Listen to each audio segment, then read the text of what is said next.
Radio crackles once, then again. Static, breath, panic barely held in check.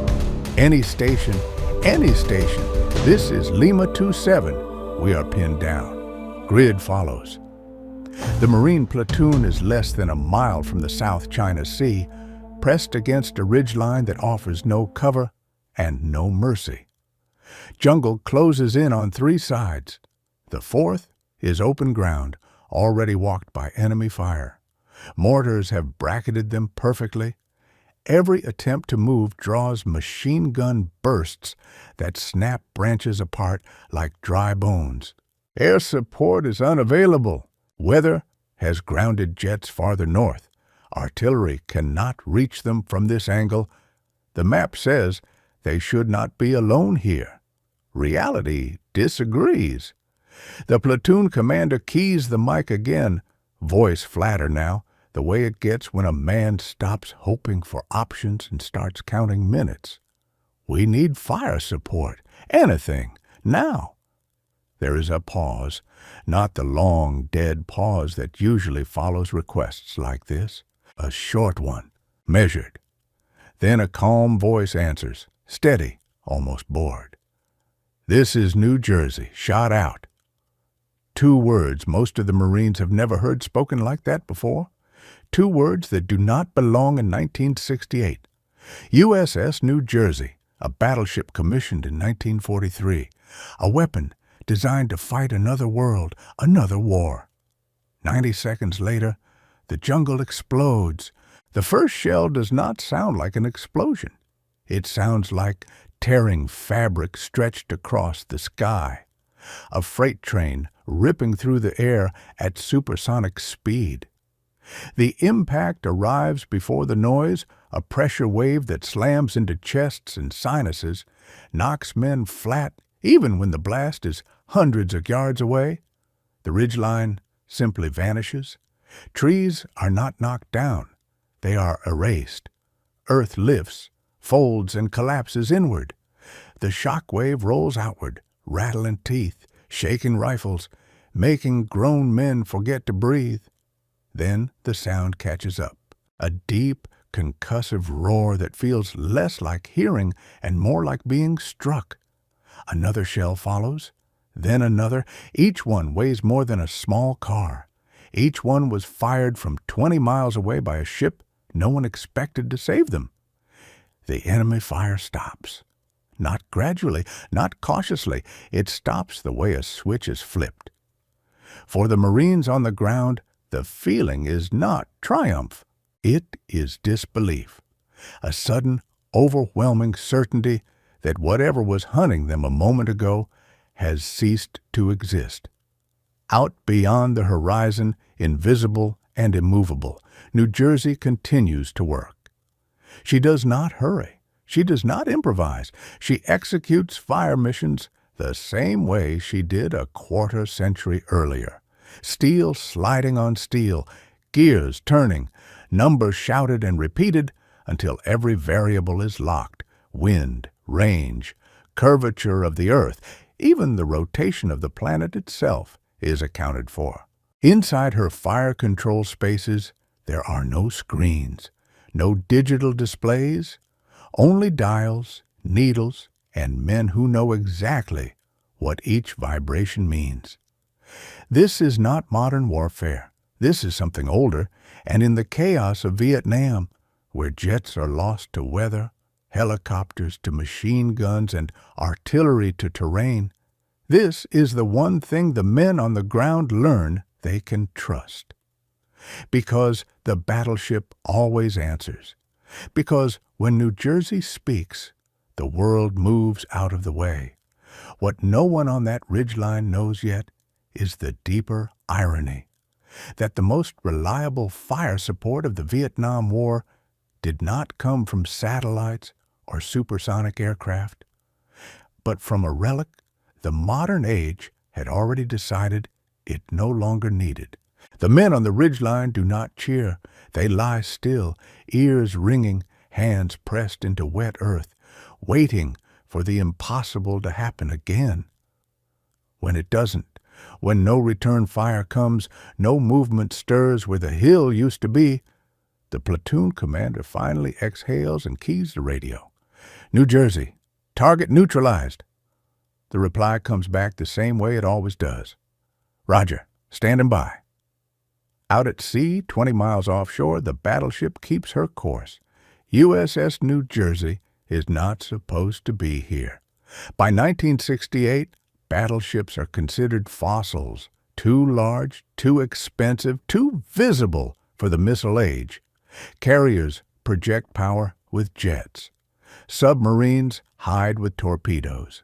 Guided missiles are the future. But Vietnam is not the future planners imagined. Weather shuts down airstrikes for days at a time. Mountains and jungle break artillery arcs. Pilots fly into dense anti-aircraft fire for targets that disappear under canopy seconds later. Precision is promised. Reliability is not. So the Pentagon does something unthinkable. It recommissions a battleship. When New Jersey arrives off Vietnam in September 1968, she brings with her 9 16-inch guns, each capable of throwing a 2,700-pound shell farther inland than most field artillery ever could. The shells travel faster than sound. Men hear the explosion first, then the scream tearing across the sky afterward. For those on the receiving end, reality arrives backward. Inside the ship, nothing feels backward at all. In the main battery plot, the world is reduced to numbers and motion. Targets come in over radio from forward observers embedded with Marine and Army units. Coordinates are verified. Solutions are calculated by the Mark 8 Rangekeeper, an analog computer built to fight the Japanese Navy, now solving fire missions in Southeast Asia. There are no software crashes, no signal dropouts, no uncertainty about whether the system will respond. Steel gears mesh, dials spin, orders are repeated until they are perfect. The ship fires. Each salvo sends shock waves through the hull so strong they are felt as far away as Da Nang. Sailors brace instinctively even after months aboard. Paint flakes from bulkheads, coffee sloshes out of mugs. The guns recoil, then return to battery, ready again. On land, the effect is biblical. Hilltops collapse. Tree lines disappear. Bunkers that survived weeks of bombing vanish in seconds. Forward observers learn quickly how to speak to the ship. They don't ask for suppression, they ask for removal. And New Jersey removes things. North Vietnamese and Viet Cong forces give the battleship a name. They call her the Black Dragon, not because she is stealthy, but because she announces herself and there is nowhere to hide. Entire units refuse to occupy coastal positions once her presence is confirmed. Supply routes shift inland, movement slow, morale cracks, not under constant pressure, but under the knowledge that annihilation can arrive on a calm voice over the radio without warning. American commanders notice something else. Requests for naval gunfire increase steadily wherever New Jersey operates. Units time movements around her availability. Marines learn to fight closer to the coast, not for extraction, but for certainty. Jets can miss. Artillery can fall short. The battleship does not. Yet even as her guns thunder day after day, the limits of her power remain quietly visible. She can destroy. She can terrify. She can save men who would otherwise die. But she cannot decide the war. Each fire mission costs tens of thousands of dollars. Each shell must be hauled, loaded, maintained. The ship requires a massive crew and a logistical tail that modern planners hate. And no matter how accurate her guns, she can only strike where someone can see and speak. Steel and fire solve immediate problems. They do not resolve the larger one. Still, when the radio crackles at night and a calm voice answers from over the horizon, none of that matters to the men waiting in the dark. What matters is that someone answered. By the spring of 1969, USS New Jersey has fired more ordnance in Vietnam than any American ship since Korea. Hundreds of missions, thousands of shells, entire coastal grids rewritten by impact craters and broken jungle. For the men on the ground, patterns form quickly. When air support is available, it is welcomed. When artillery can reach, it is used. But when neither answers, when weather, terrain, or enemy fire erase modern solutions, the radio always comes back to the same call sign. New Jersey. The ship becomes a fixed point in a war defined by uncertainty. Forward observers learn the rhythm. They know the 90-second wait between shot out and impact. They learn to brace not just their bodies, but their minds for the moment when the earth itself reacts. They learn that when the battleship is on station, they are not alone, even if they are surrounded. The enemy learns something else. The Black Dragon does not negotiate. It does not probe. It does not miss often enough to risk staying still. Units begin abandoning coastal strongpoints at the first rumor of her presence. Bunkers are dug deeper, farther inland. Commanders refuse positions they would have held months earlier. Fear does not come from constant bombardment, but from the certainty that it can arrive at any moment. This is psychological warfare without propaganda, just physics. And yet, as devastating as New Jersey's guns are, they reveal a truth no one at the Pentagon can ignore. Firepower can save lives. It can dominate ground. It can terrify an enemy, but it cannot resolve Vietnam. The battleship cannot patrol jungles. It cannot distinguish politics from targets. It cannot turn destruction into control. By the end of 1969, the decision is made quietly. USS New Jersey is ordered home. No ceremony marks the end of her combat tour. No decisive battle announces her departure. She leaves behind silence where thunder once lived and units that suddenly feel the absence of something they never expected to rely on so completely. When she is decommissioned again, the logic is clinical. Too expensive, too manpower intensive, too specialized for modern war. All true. And still, the lesson lingers. In the most technologically complex conflict of its era, the most trusted source of survival came from a machine designed before radar-guided missiles, before satellites, before computers that could crash or lose signal, a weapon built on gears, steel, and certainty. USS New Jersey did not win the Vietnam War. No ship could. What she did was simpler and more uncomfortable. She exposed the gap between what modern war promised and what soldiers actually needed when the shooting started. Reliability, responsiveness, the knowledge that when everything else failed, someone would answer. When the guns fell silent for the last time, the ocean closed over the echoes quickly. The steel cooled, the dial stopped spinning, but for the men who heard that calm voice over the radio, calling fire from beyond the horizon, the memory never faded. Because in a war full of maybes, the Black Dragon was one of the few things that never broke its word. Years later, long after the guns have cooled and the war has slipped into arguments instead of orders, USS New Jersey sits in silence. Her decks are clean. Her turrets are still. The ocean laps against her hull without fear.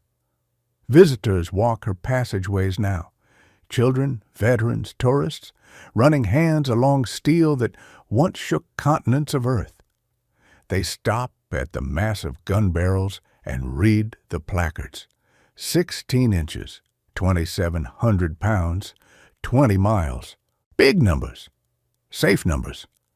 What the plaques cannot convey is the feeling of waiting on the other end of the radio, of lying in wet ground, counting heartbeats between words, of hearing shot out and knowing that for 90 seconds the world has already decided what will happen next, of understanding that somewhere beyond the horizon, men you will never meet are doing their jobs with absolute precision. Because your life depends on it. For those men, New Jersey was not history. She was not nostalgia. She was not excess.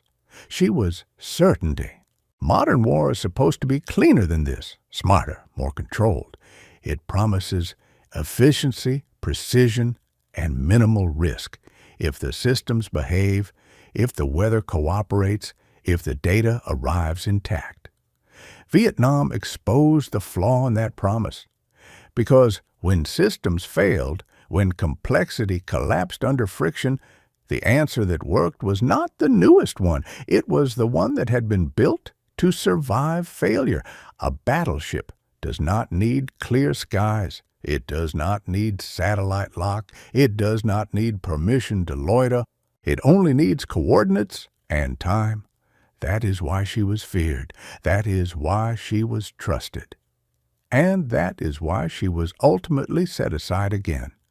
Because reliability is comforting on the battlefield, but inconvenient in policy rooms. It raises uncomfortable questions about progress, about cost, about whether newer always means better. USS New Jersey left Vietnam without a victory parade, just as she entered it without ceremony. She solved problems no one wanted to admit existed, and then disappeared back into history once those problems became politically expensive. But wars do not forget lessons as easily as institutions do. Every time a modern system is designed, tested, and fielded, the shadow of the Black Dragon lingers in the background. A reminder that the most advanced solution is useless if it cannot be trusted at the exact moment someone whispers into a radio, "Anything now." In the end, New Jersey did not represent the past intruding on the future. She represented something more unsettling, the idea that no matter how advanced war becomes, survival still depends on the same ancient requirement, that when you call for help, someone answers, and the answer arrives exactly as promised: steel, fire, on time.